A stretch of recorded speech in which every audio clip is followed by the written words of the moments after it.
Go. All right, welcome everyone. Happy Wednesday. My name is Meg. I am part of the Power to Fly Chat and Learn virtual hosting team. I am super excited to be coming to you all today to host today's amazing event with Lisa from Zapier.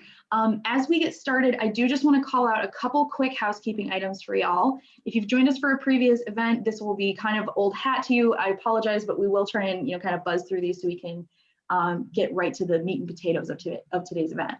So first things first, today's session is all about you. It's all about our participants, and we want to make sure that the time that you spend with Power to Fly is time that you enjoy, that you learn, you have fun. So to that end, we want to make today's session as interactive and participatory as possible.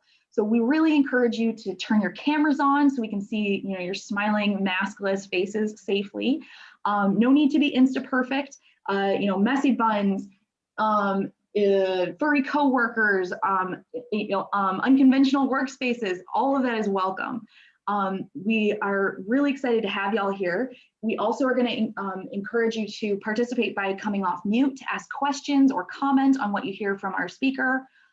If you do come off mute, whether your camera is on or off, if you do come off mute, you will show up in the live recording and the live stream of today's session. If you have any kind of privacy concerns, not a problem, just don't come off mute. You can still participate, however, just put your questions or comments into the Zoom group chat.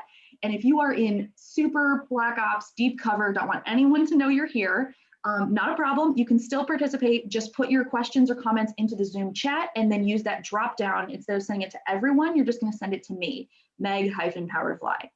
I'll raise your questions, I'll keep you anonymous.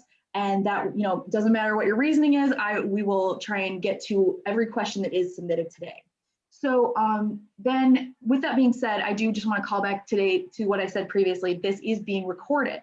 So anybody who registered for today's event, whether you come and join us for 5 minutes, you stay for the full 60, or if you registered but were not able to make today's event for whatever reason, hi to future watchers, you will be sent, everybody that registers will get an email in 1 to 2 business days with a link to rewatch this recording. So because of that, what we can, you can share that with, coworkers, friends. If Lisa says something today that you're just like, this is amazing, I have to send it to fill in the blank. You can share that link with them. It's always free to watch our videos. If you are in too much of a rush to wait for, the 1 to 2 days to get that rewatch email, not a problem. You can check over, click over to our YouTube channel. On YouTube, we are at Power to Fly. And the video will be posted there usually within a couple minutes of us ending the live stream today. I also highly recommend that you subscribe to our YouTube channel. It's a great way to make sure that you stay up to date about events like this. You don't ever watch or miss a chance to watch or rewatch these sessions. And it's also where you can search a lot of our videos from our prior chat and learn sessions. Recordings from our mega and mini summits are stored there. Interviews with recruiters and talent and employees from various companies. It's just a really great resource. Now you can find all of those videos and more on our website in our video archives. I'll share links to all of this here in just a little bit. But absolutely feel free to check that out. You can also keep up with us on social and other ways. You can check us out. We are at Power to Fly on, like I said, YouTube, also LinkedIn, Twitter, Facebook, and Instagram. So definitely check us out there. It's a great way to stay up to date and find out about even more awesome events, as well as resources that you can take advantage of, and we hope you do. Last but not least, before I introduce today's speaker, I just want to call out that if you do come off mute to participate in today's discussion, thank you. It makes these events far more fun and entertaining. But if you do come off mute, couple things, make sure that you are trying not to interrupt another attendee or our guest speaker as she's addressing us. I tend to get long-winded, so please feel free to interrupt me. But a word to the wise, if you have any kind of like background noises going on, like I have bulldogs snoring under my desk right now, I will be going on mute when I am not actively speaking, and we ask that all of you do as well. There can be stuff in the background that you don't even notice that might kind of mess with the audio. So just make sure that if you're not actively asking a question or posing a comment, make sure that you're still on mute. If I have somebody that's like, got some background stuff, I'll mute you, but don't worry, I'm not gonna mute you in the middle of you talking or anything. And it's not a rebuke, you can always participate. Just make sure that you are unmuted when you're speaking and not when you're not. So to get us going here, I want to introduce you to our amazing speaker. Lisa is an engineering manager at Zapier and a director for Women Who Code. She lives near Raleigh, North Carolina with her husband and their 5 children. Wow, obviously you must be very busy. She is passionate about inclusion and diversity and has spoken to groups large and small about recruiting and retention.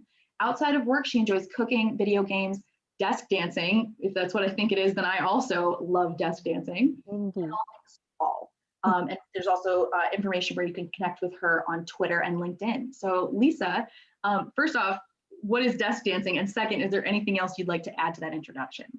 I'm pretty sure you feel me when I say desk dancing. It was from when I was an actively developing engineer. The minute you hit some successful code, you do a little desk dance to reinforce that that's the thing that you wanted to have happen. So, and I typically listen to sort of up-tempo, either EDM or house music while I'm writing code because it doesn't have lyrics, but has good energy to keep me upbeat and moving around. So there's a tendency to just dance randomly all the time. Yeah. Yes, excellent. That is absolutely exactly what I was thinking. Thank you. So thank you so much for sharing that with us. Okay, so like I said, I'm going to drop a couple links here in the chat for how y'all can connect and learn some more about Zapier. But one thing I did want to talk about before we keep going is that you can connect with Zapier and learn more about them on their Power to Fly page. So I'm going to, like I said, I'll throw a link here in the chat in just a second. But what you're going to do is when you click the link I'm going to send you, it's going to take you to Zapier's page on Power to Fly. Now it's going to look like much like what you see on the screen right now. And at the top of the screen on the right-hand side is going to be a big pink follow button. So it's going to be super important to make sure that, Zapier, my bad. I wrote down the pronunciation and I didn't refer to my notes, so thank you. We are going to, like I said, I'll send that link in the company or in the chat here so you can check out Zapier's company page.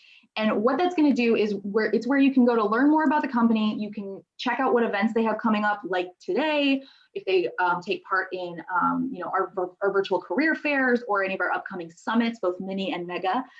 It's a great way to make sure that you stay kind of up to date on all those kinds of things. But it's also where you can check out their open roles.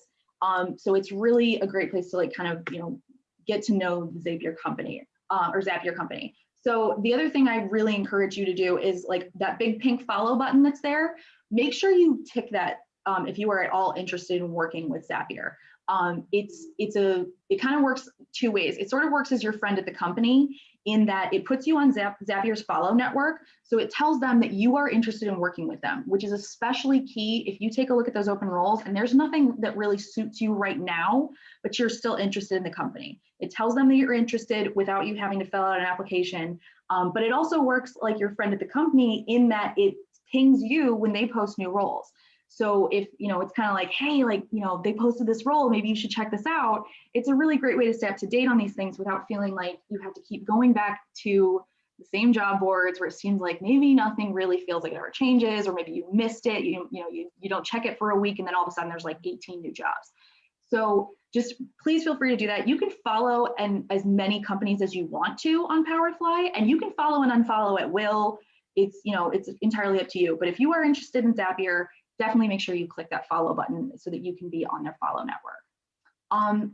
I want to go here. I'm going to rest here for about two or 3 seconds per slide. So if you want to take a screen grab here, please feel free. But our more type A joiners feel like they like to do this because it'll give you an idea of some of the questions we're going to try and cover in today's session. Like I said, it is recorded. You will get a link to the recording, so don't feel like you have to take notes. Let me go to the next slide here. But some people kind of like to have that overview. If you have a question that's not on here, like if you submitted one and we don't get to it, or if you're just worried that we won't get to your question in time, before today's session ends, please do not hesitate to either come off mute and ask or to put your question into the Zoom chat. You all took time out of your day to spend with us, so we want to make sure that you get prime treatment and first crack at directing how this conversation goes. So we want to make sure that we are providing you with information that is useful to you, that you'd really love to know from Lisa. So as we get started here, again, I'll put more links in the chat and more encouragements, but please feel free to jump in and participate where you would like. So Lisa, to get us started, how did you manage to stay relevant? This person said they would love to know more about your journey. Well, I am from I have a non-linear career path. So I think that is I consider that to be a feature, not a bug. It's given me lots of different perspectives and lots of different experiences that I could bring into staying relevant. And I think that's kind of key to have experienced all types of things. That's definitely a thing that makes you very resilient. So I was a librarian. I was the online coordinator for the Alumni Association at UNC. I was a librarian again. I fixed computers for wealthy folks who lived on Hilton Head Island for a time. I was an overnight news inserter. I was the online coordinator for a newspaper. I was an online, a tech consultant for the Beaufort County Schools in South Carolina. I worked on an ill-fated government contract for a time. I was the webmaster at a local hospital here. I was a full stack PHP developer, composing bespoke content management systems for an agency for a number of years. And I did very similar work for a separate agency, but we used fewer homegrown systems. Then I worked for a large e-commerce print on demand company. And then I worked for a fintech company as my first engineering management job.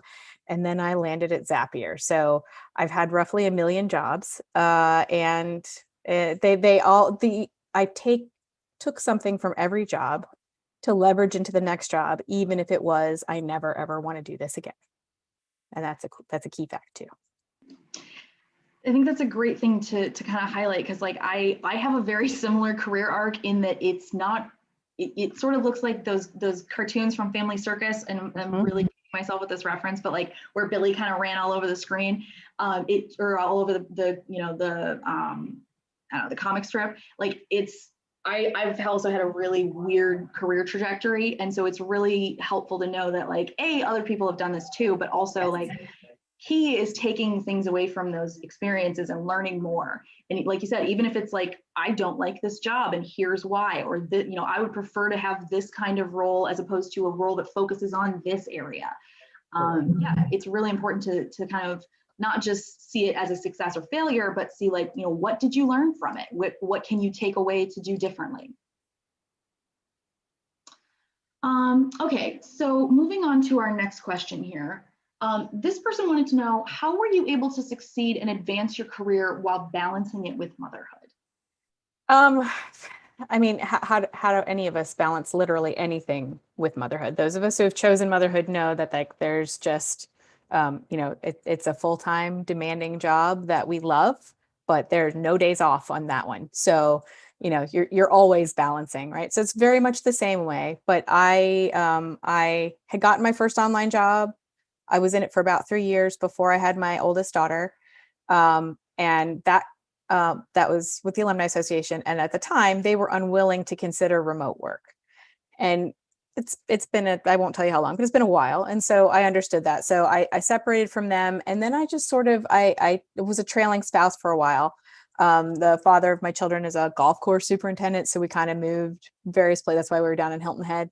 So we moved around, and wherever we were, I found some way to do the things that I wanted to do professionally. So like I said, I fixed computers. I got this overnight news inserter job that was fairly ridiculous. Basically, I would go in after the newspaper had been sent to press, get the PDFs for that had been sent to the press, and chop them up into tiny individual little JPEGs and make an online version of the newspaper, which was hilarious. And many of my coworkers didn't know that they were my coworkers, because I would show up around 11 p.m. and scoot out. And that was the thing I could do when my kids were small.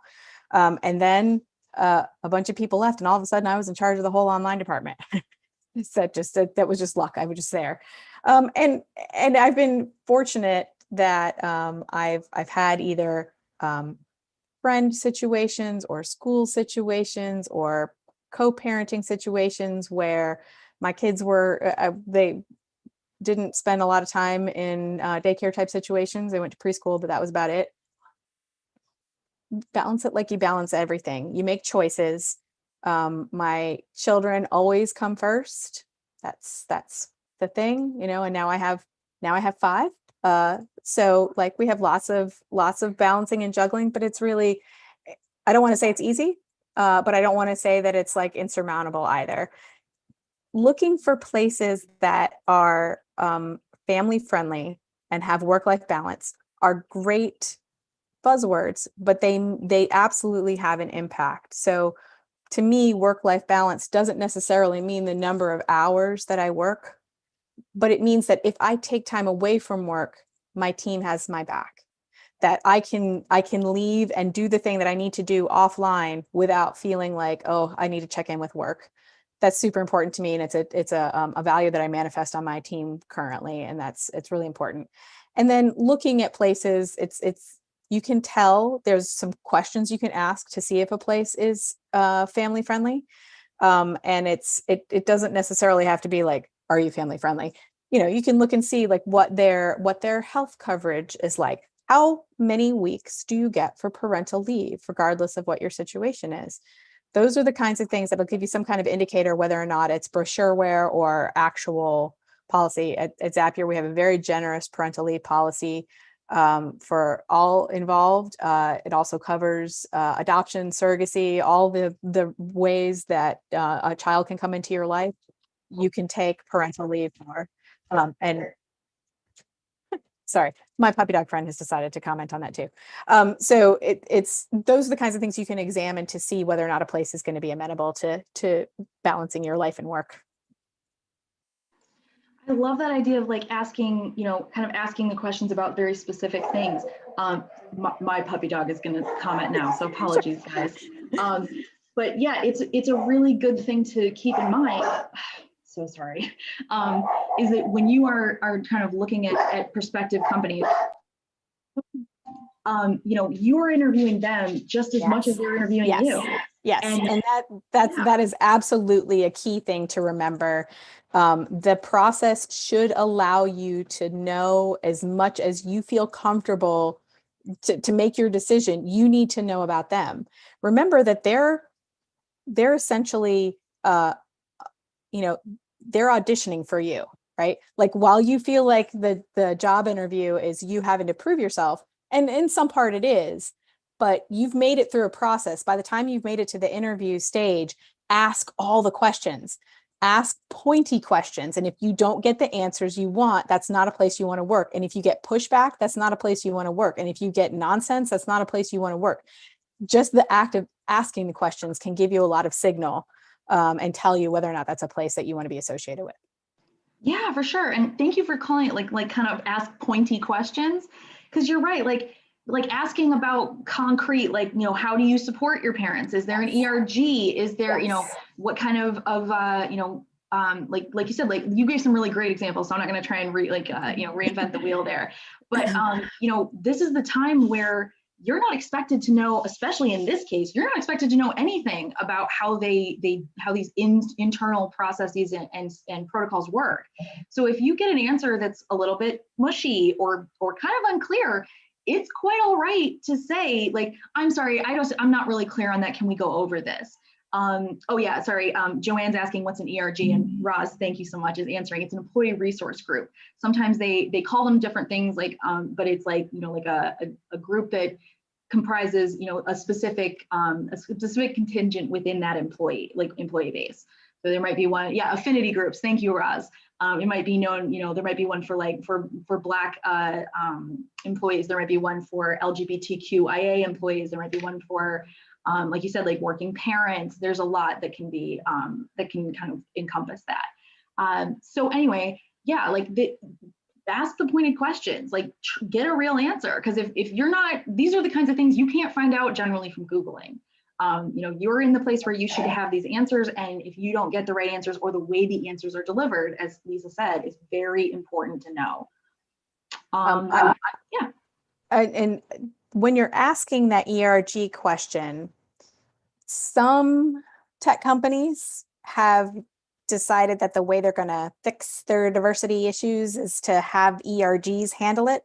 So ask what is the function of the ERG? How do they support employees? Are they expected to do the emotional labor of bringing the rest of the staff along with them? Or is it truly a support system for underrepresented groups? Because the emotional labor of helping your colleagues achieve a more balanced perspective on diversity and all the aspects that that includes, it should not be on the shoulders of the people who are in those underrepresented groups. And too frequently that happens. So ask some questions about like what their charter and their purpose is, and can you see like what some of the things that they do are, not just do they exist, or you can follow up after you find out if they exist, because it's important to know how the company perceives them as a unit. Yeah, and ask for, ask for contact information. Hey, I'm interested Yes. in learning more. Can you connect Yes. me with somebody that's that way you're not taking all this time up in your Yes. like in your interview, but also you're not, how transparent the company is with having you talk to employees, like current employees, while you're interviewing, hugely important. Says a ton about that company. But yeah, that way you can ask, like, what is their function? Is it to, like you said, do that emotional labor on the, to kind of educate and like improve the culture at work for other people, like for that group? Or is it really a way to get support for those people, to get support that they need from the company? Yeah, all right. So this next person had asked, what's the best way to upskill ourselves? Where should we really be paying attention? I understand completely where this question is coming from, because the tech landscape is vast and you can't wrap your arms around it. I was fortunate to start working in tech when you could, and I just kept learning, but that's the key right there. So find a thing that interests you, find a thing that you think is fun, and look at that, because the more you enjoy a thing, the more you're excited about it, the more you're going to give it time, the more it's going to occupy your brain space in a productive way. And you don't have to know everything. Also, remember that whatever you know, even if you are an expert in your field, you are going to have to learn how to do it at that new place. So no one, even if they're looking for 3 to 5 years of experience or 5 to 10 years of experience in a thing, that person, even if they come in the door with 5 to 10 years of experience, is not going to be effective on day one. No one is. It's going to take you between 3 and 6 months to become effective at your job, and you're going to learn all the things you need to do at that job. Say you know how to use Git really, really well. Well, you don't know how that company manages their deployment pipeline. So you're going to have to learn how they do it. You're going to have to learn maybe Travis or Circle CI or something that you've never used before. There is going to be new stuff that you have to learn no matter what your expertise level is. So don't be afraid to say you don't know a thing. But if there's a thing that you're interested in, if there's a thing you're playing with on the weekends, if you get involved in open source projects, if you volunteer for a local group that doesn't have a website and build them a website, or if you volunteer, we have local, the I'm trying to remember what is Code for America chapters that do like regional projects, and they have hackathons that anybody can participate in regardless of your level of involvement in the actual tech that they're building. They need people from all different perspectives to be able to balance out those teams. So see what you can do locally and see what you can do like nearby you that's accessible and easy and frictionless, and lean into that, because there's going to be somebody who's looking for whatever that is out there on the market. Yeah, and actually, I want to call out, we did have a question that Sangeeta put in the chat here that I think is important to call out. What about organizations where there is no scope for non-exist, or there are no affinity groups? And I think that's a point where, asking the question is good, getting the answer is better, but it also leaves the door open to ask, like, well, can you explain to me why there aren't any? Like, are these things that are in progress? Is this just not really a focus for your organization? Knowing the why behind it is important. But if, like Lisa said, if the answer of we don't have one yet, but you're welcome to start one, it's important to kind of clarify whether that is an additional emotional load that they're going to put on you that obviously you would not be compensated for, or more obviously it's unlikely they would offer to compensate you for something, or if it's something that the need, they're like in process of developing it, or they would love to have someone started, and you could talk about like the focus of the group, and could we work that into my compensation package, that kind of thing. All right. Okay, so Sorry, did you want to cover anything more on this topic? I think that's what I said. I think all the things that I know to say there. I think so too. I just Thank you. want to make sure, kind of in jumping back and forth, Yeah. I'm not running you off your track of thought there. Appreciate that. Okay, so I found this question pretty interesting. This person had asked, how do you convince an employer that being older with diverse experience and years of relevant skills are actually an advantage in the workplace? I feel like this becomes more of an issue when you are either going, applying for jobs with, a lot of ignorant young whippersnappers, for lack of a better phrase, or if you're applying for roles that you think suit where you want your career journey to take you, but you get things like, well, you're overqualified or something like that. Right. So how would you address this question? So there's a couple of things to unpack here, and I think it's important to recognize that you make the decision about how you want to characterize your journey, right? So like you're telling your own story. So you get to decide how that is. If you feel like you're having to spend too much time convincing somebody that you're valuable to them, you might not want to hang out with them. And that's super easy for me to say. I have a great job. It's not great when you're looking for ones. And I know that's kind of uncomfortable, but also I've put myself in a position where I'm like, I can do anything for a fixed amount of time. And then I ended up miserable. So like, don't put yourself in a place where you feel like you're going to be undervalued or marginalized. I was in a place where I was called office mom. So I got pigeonholed in that. And that was not a great place to be because I was the only woman engineer on the team. And everybody saw me as their mom, which did not advance my career very much. And I stayed there far too long because it felt like family. So be cautious of that. But what you can say, if you're looking to talk somebody into it, is that tech is cyclical. Everything comes back around again. We've experienced all of the things in some shape before. So somebody who's been in tech a long time is like, you might want to hold off on adopting that brand new framework for just a bit, because the JavaScript adoption and abandonment framework chart looks like the Himalayas. Every 2 years, there's something cool coming out, right? So I once got a job by saying, do you really want somebody who only knows React, or do you want somebody with a proven track record of language acquisition over time? Because in 2 years, when React is not a thing anymore, or it's changed so much that it doesn't look like it does today, do you want somebody who only knows that? And the answer is probably no, but they haven't looked at it from that angle. They're looking for that all job position announcements are looking to solve a problem, and you're the answer to that problem. So like sometimes they have phrased the problem poorly, or they're thinking about the problem in one dimension and they haven't really considered all the aspects of what they really need to do. And you're there to help them clarify their decision making. You're not going to convince anybody of anything they don't already believe. So if they're inclined to not see people of a certain age as an asset, you're probably not going to be able to convince them of that. And you're going to take your experience to somebody who does value it. And that's fine. You, at this stage, don't be afraid to say, like, I feel like maybe this is not the right match, because that's really what it comes down to. Just like you're in during the interview process, you're learning about them. You're also seeing if you feel comfortable there, if you feel like you could be part of it. Like because we have so many humans in our house, we are looking for a bigger house right now. And you kind of have to picture yourself in that house briefly to see if it feels right. Same thing for a job. Can you see yourself working there? Do you look at the pictures on the website of all of their activities and say, yeah, that's totally a thing that speaks to me? If not, move on, because someone will value your experience, I promise. Thank you for calling that out, because I think you're right. It's one of those things that we don't really address in the job search early on, because when you're learning how to search for a job, you're probably pretty early, at early stages in your career. But yeah, it's really important to understand that like they shouldn't discount things like your experience and your years of training in something or whatever, because that's something that you can't just buy. You can't fast track your way to having a ton of experience in something. Absolutely. So like those are very, very valuable skills that that's something that puts you head and shoulders over, like you said, somebody that knows the next hot thing. Yeah, that's so great. Thank you so much for that.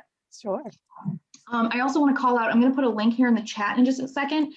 We have a ton of past chats that have dealt with ageism in the workforce.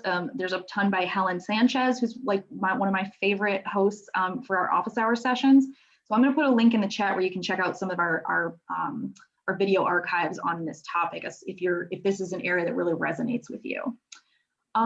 Okay, so this person had asked, how do I handle all my years of experience on my resume when I'm advised to only list 10 years of work experience? Or previous 10 years. Absolutely. And I appreciate that. I don't feel like there's any hard and fast rules, right? So the thing that you can do, because every position announcement is a problem, tailor your resume to look like the solution. So if you have to cherry pick your experience, that's fine too.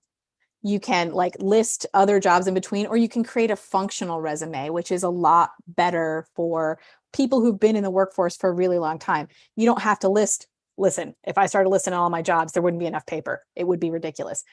When you are applying for a job, if your resume is going through a parser and going into an online system, it's going to take all those things out. You can always add a supplemental page to it. You can put it in as part of your cover letter.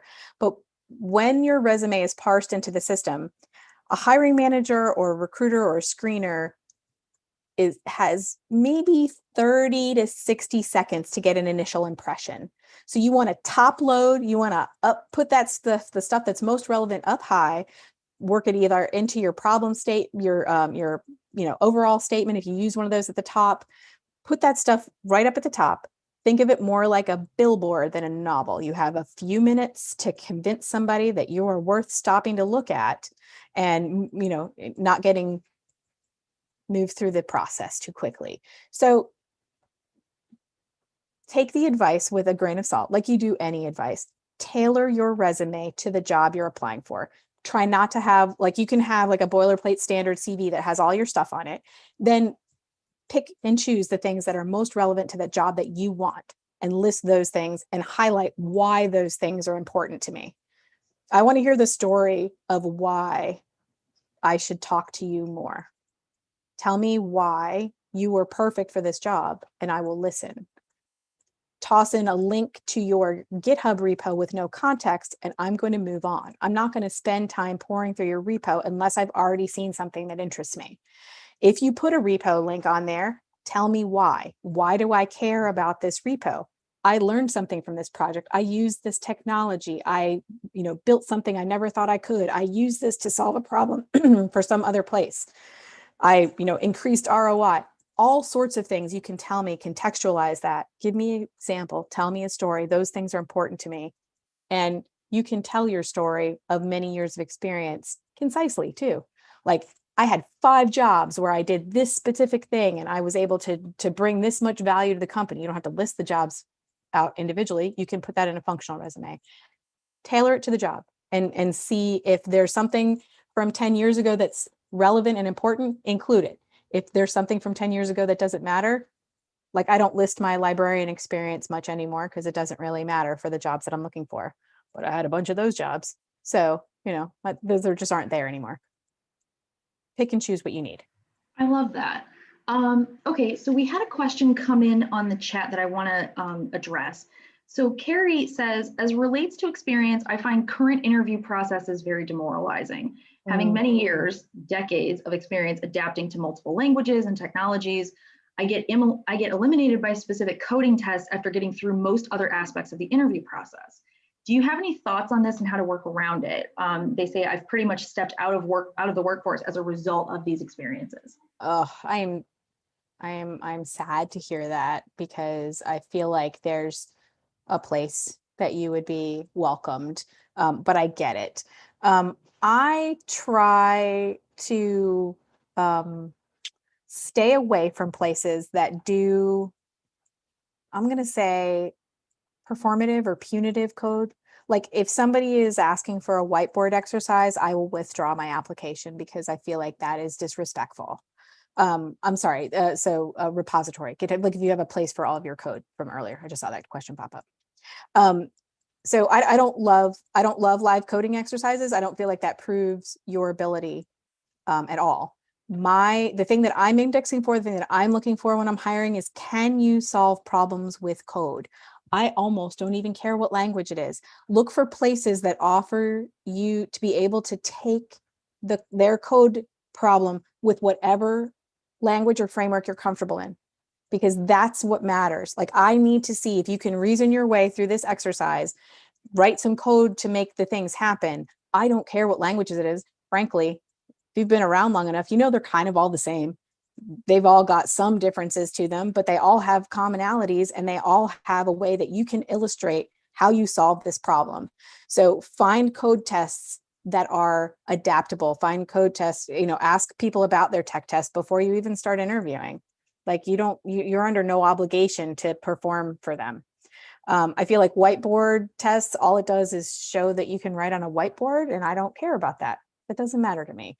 And, we don't, we're working right now, and my colleague Andrew is here on the call. He's gonna laugh at me. We're working right now to remove the time limit from our tech assessment, because my opinion is that we don't time engineers. We don't ask them to do that in their day-to-day work. Why would we ask them to do that when they are applying to us? So I want it to be as close to the actual work that we do as possible. And that's, a huge part of how we structure our tech test at Zapier. And we're actually we're talking about it. We talk about it all the time. We're working through some intricacies right now, and we're going to put out a better test. There's somebody who's postulated maybe putting out like a requirements gathering exercise. And here's the user acceptance criteria for this thing. Go, build this thing to these specs. Use whatever you want. We don't care. And honestly, we don't. Like, if we have taken many of the like years of experience type things off of our job descriptions. And I go out and talk to companies and tell them to do the same things, because what it matters is the qualities. It doesn't matter whether you've spent 7 years coding in one specific language, unless you're a mainframe programmer, because that's a whole other thing, right? We'll just put that over here. If you're trying to get mainframe work, you probably need to have that. But beyond that, like, I need to know that you can solve problems with code, and that's it, period. So find places that either offer, that want you to submit a portfolio or a reasonable tech assessment, or something that you can adapt to the things you already know. There's no need to try to shoehorn yourself into a box that doesn't fit you, because that's probably not a place you're going to want to work anyway. I don't agree with the like, well, I had to do it, so they have to do it too kind of mentality for the. It's not hazing. We're not trying to prove your loyalty or anything like that. Like, this is an assessment to see if you can solve problems with code, period. That's all I care about. And any place that values talent is going to do the same. Yeah, for sure. I think you make a very good point. Like, I had to do it, so you have to do it too. I mean, if that were the case, like, we'd still have abacus level tests that people had to administer or pass. So like, come on. Yeah. All right. So Kendra is writing in the chat as well, saying she's another senior. I'm assuming another senior here with tons of experience, but not in tech except for my last job. How can I show customer service type work and experience to tech companies? So we get a lot of questions about this, like how to take industry and show the relevance to a shifted position or a new field. That's a great question. And that's, again, where you would benefit from maybe a functional resume, but you're going to look at their job ad and see what things resonate with you and say, in this job, I did something that brought value to the company in this specific way, and I can do that for you too. So find touchstones, use the keywords from their job ad, because that will help with resume parsing as well. But look for the places that resonate with you and tell a story about those. Tell how your experience relates to those things. If you've worked in any other customer service and you're applying for like a tech support job, I love you already, because you know how to relate to other humans. You have helped humans solve problems. You've made people happy. You've done things that have brought value to the company. That's really the bottom line. Did you bring value to the company? How'd you do that? Great. Tell me that. So you can draw a direct line from any other experience into tech based on what they're asking for in that position. And again, I'm looking for qualities. So like, if you can interact with other humans, that's a big plus. If you can, spend time on the phone with somebody and not get frustrated, huge plus. If you have had retail or customer face-to-face experience, big plus. Those are all things that I value greatly. And this is why I'm also pretty big on code school grads, people who have switched careers, because you bring a wealth of experience, but also an energy. Like, you just transformed yourself into something completely different. That's awesome. Like, I want to come bring that to my team. I could use you. Never mind, the diversity, that diversity of experience can be incredibly useful as well, not just in Absolutely. I know that you're resilient and you're able to stay relevant because you've made this change. I have 5 years of paralegal experience.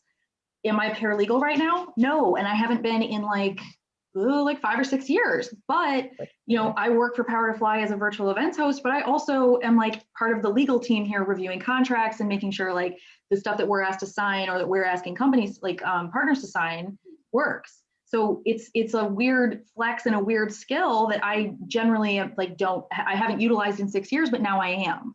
So, bringing that to the team can give you a really interesting, angle on something or on a problem or a code that you're writing or whatever that would be helpful to the team. So, utilize that, market that, realize that it is very valuable and should be looked at it as such.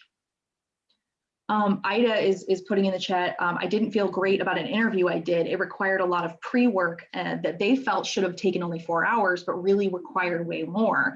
I really felt it was not feasible with a full-time job. In your experience, because I don't know about tech interviewing with tests involved and whatever, but in your experience, is that feedback that you could give to the employer, or is that a way, like you said earlier, like that's something you find and then you would just walk away from the interview? Both of those things are valid. If you feel comfortable enough with the person that you're contact with, either the recruiter or the hiring manager, say, look, like this is too much with what I have going on right now. And that's part of the reason why we're wanting to remove the limits, because it was start here and end here in this amount of time. Whomst among us has 2.5 uninterrupted hours to do literally anything at this point. So I don't want to know if you can get something done in this amount of time.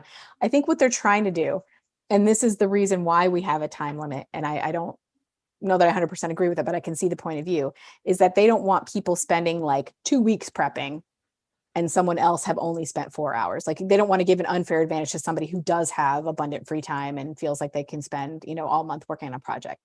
I feel like a well-crafted tech test that has a specific grading rubric and is looking for particular things, like how did you wrangle your way through this thing at scale, that's more important to me. And I can see, like, as long as you have that, I don't care if you spent 2 hours or 25 hours, if you've got that thing, great. We can parse through the rest of it when we talk later, because there's always going to be a review of your tech assessment. So like, when you talk about your tech, when you talk through that, you can be like, yeah, I spent some extra time here because this was the thing that interests me, or I love writing tests, or, I saw that this was going to create a race condition and I decided that was, a thing that I couldn't live with. So I spent some more time there.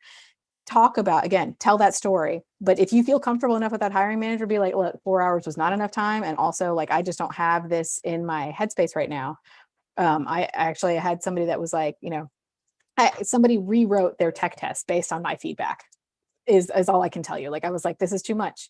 And it's also like they wanted, for an engineering manager, somebody to write code. And I was like, I would love to. I've been out of that part of the game for too long to do anything that's relevant right now. So like, I appreciate that you've given me this opportunity, but it would take me hours and hours and hours to get this done. And that just doesn't feel like something I can do right now. And they scrapped that whole test for managers and started off with a different one that was a narrative. And that makes sense. So like, you're going to help people improve their screening and hiring.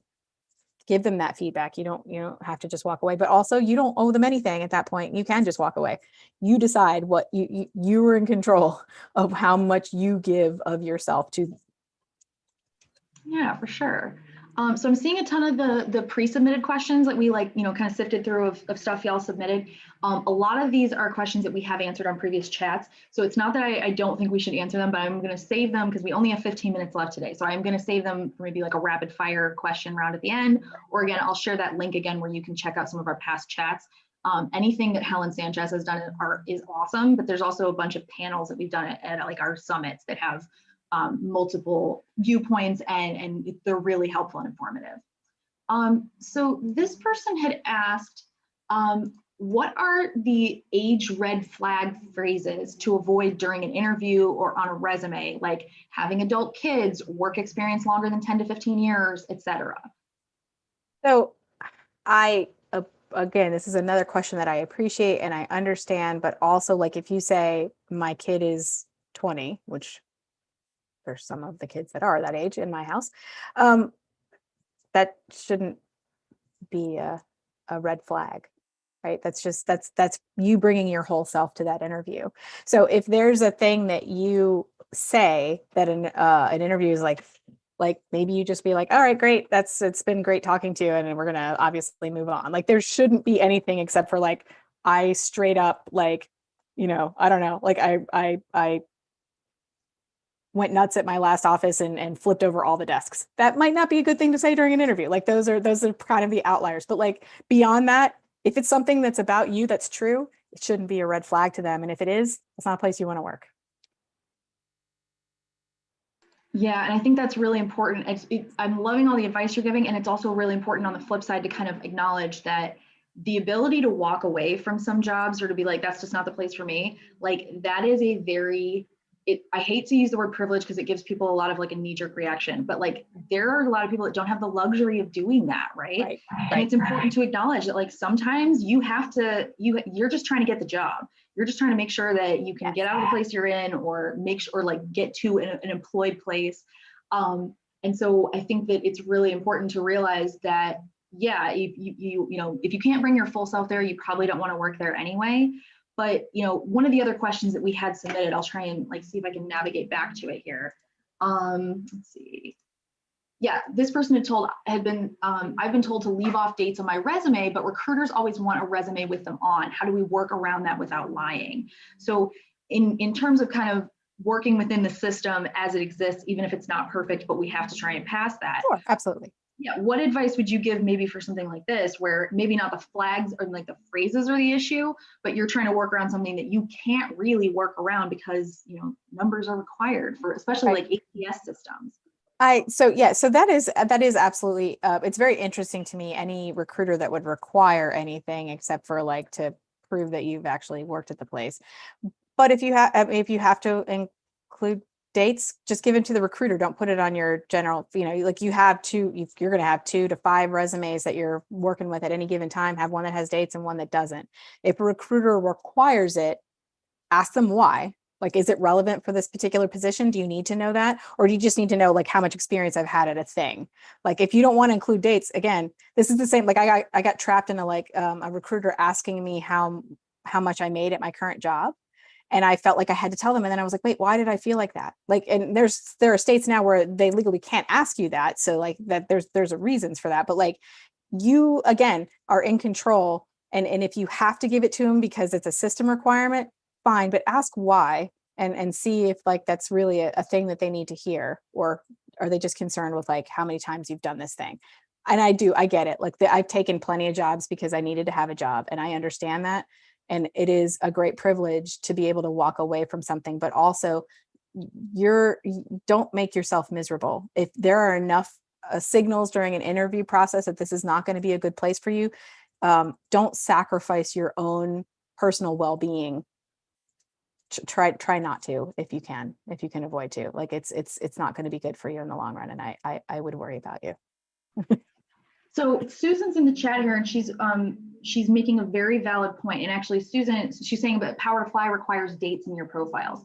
So we're working on the tech behind that to make sure that this is a little bit more, it's not a requirement, but a way to work around it currently for Power to Fly, as well as for like applicant tracking systems. So if you have to like, basically break down your entire resume and put it into little like entry fields online, especially what you can do with Power to Fly is you can fill in like NA or like, I think it has to be digits. So you can use like 000 or 99999. That is definitely something that you can do.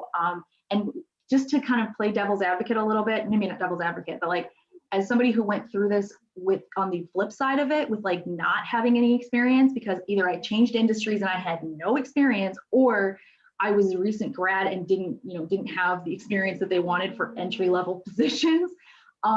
It's just as common for new grads and first time applicants to want to kind of dodge the dates question, because it's going to automatically imply that you don't have the experience that's relevant. And I actually did this for a lot of my career within like paralegal and stuff, because people would see a female of a certain age and be like, oh, well, you're probably like close to getting married, having babies, whatever. Yep. And no, that's not right. It's not legal. It sucks. But it helps kind of give you a little bit of information on the culture of that company, and makes you realize that the idea that you get screened or unfairly written off because of something, it's not necessarily unique to ageism. And it sucks that it's not, and it sucks that you have to go through it at all. But it's important to remember that there are all kinds of things that people can kind of discount you for, right? Elizabeth is in here saying, is over 40, or is in my case 50, too late to enter into a career in tech? What advice can you give to someone trying to reinvent themselves after a career in an unrelated field? And actually, thank you, Elizabeth. This was another question that was pre-submitted. So let me go to that slide so that way everybody that's joining knows what we're answering. But Lisa, how would you address this question? I think that's definitely a thing that you can do with good storytelling, right? So like if tech is something that you're passionate about and you want to do it. Like lean in. It doesn't matter when you started something, literally anything. Like if this is a thing that you really want to do the thing. I want that kind of energy. I want that kind of passion. If you want to switch into tech, I kind of want to let you. I want you to be there with me. So like, I don't know that I'm going to say you're like all the jobs in the world are open to you, and maybe don't apply for something that's like senior engineer level position the first time out, but apply for jobs. I've gotten jobs where I did not necessarily meet the profile that they had listed on paper, but frequently those are ridiculous laundry lists of things that no single human could embody anyway. So if you see yourself anywhere in a job description, apply for it. What's the worst that happens? They say no, or they ghost you, which is an unfortunate circumstance of our technology, there where we are now. But like, transition by, if you're going to do a boot camp, find one that suits you, full-time or part-time. If you're going to do self-taught stuff, find some really good, reputable places to do that. Don't just find any website that describes it and lean in there. Take classes from a place. It's probably not going to be free, but you can find it for low cost or subsidized too. Also, there's plenty of places that offer returnships. And while that might not be you might not be returning to tech, it's kind of the same thing. You're entering the tech after having been in another job or having been like absent from the field for a time, and they bring those in. There's companies like Blue Cross Blue Shield does it, IBM does it. There's a bunch of places. Look for, like, sometimes bigger companies have that because they can sponsor it. Look for a place that has like a code school that has a partnership with a business, because that's like a ready-made pathway. So there's a bunch of ways to come at it. And I'm hesitant to like lean in too hard, because it's sort of particular to, like, you gotta figure out what works for you. But there are definitely, like, look at return to work type situations, because that's working. You're not coming back to tech, but you're coming to tech new after, something else. And it's kind of the same situation from an actual perspective. It's not like identical, but it will give you the same sort of indication of like how receptive they are to taking people who have changed jobs. Plus, also, whatever the other field is, you're going to lean into that experience and say how it's relevant to what you want to do. Like if you were, say, in medicine for a really long time and you saw how technology was being used and you saw a place where that made you passionate, you can be like, hey, I'm doing this because I saw the other side of it and I want to fix this problem, or I want to work on the thing that makes this better, or I have a great idea because I've been out in this field for such a long time and I want to make this happen. Those are really powerful stories. Yeah, and I think that that brings up a really great point that Roz was talking about. We have our virtual summit, our mini summit for March. It's happening next month. It's from the 9th to the 12th, and it's entirely about return to work. And some of it is women who've taken a break to have kids and raise families. Some of it is people that have had breaks because of COVID or breaks because of FMLA and needing to be a caregiver for a family member. It's really important to understand that return to work is not just for one specific age group. It's something that applies whether you are returning into the same field you left or returning to the workforce in whatever capacity. Dodie is also making a very good point that LinkedIn offers great classes. And I love how Lisa, you called out that like, just because it costs money doesn't necessarily make it a reputable or valid program, but you, in certain respects, you do get what you pay for. Now, if you can check out, I know Khan Academy has a ton of free things you can look at. There's a lot of free resources that might be a good idea to like get your feet wet or kind of, dip a toe into a specific area to see like, is this something you're really interested in or that you would enjoy learning about? But there's also a ton of places that you can check out reviews of various boot camps. You can ask like at the job fairs that we host. You can absolutely ask like, hey, do you consider this specific boot camp relevant experience, or do you lean more on this kind of boot camp setting? And if you are you can find resources that are free or close to free or subsidized, or that they have some sort of application process that includes need-based, so that you don't have to pay for it. But also like look at things like your local public library. Frequently your library card gets you access to like Udemy or Treehouse, which is great. Look at, if you have a community college near you, take one class, because one class at a community college is a fairly reasonable sum of money, and you can see whether it's a thing you like to do. I used to teach for Girl Develop It, and I had lots of people in my introductory HTML class that's why they were there. They were thinking about a boot camp, and they came and hung out with me for $75 for a couple of weeks, and they got to see whether or not it was a thing they even liked. So look for those kind of opportunities. They are everywhere, but they're not always obvious. Thank you for sharing that. So we only have 3 minutes left in today's session. The time always goes way too quickly. Before we close out for today, I just want to kind of touch back on the fact that Zapier is hiring.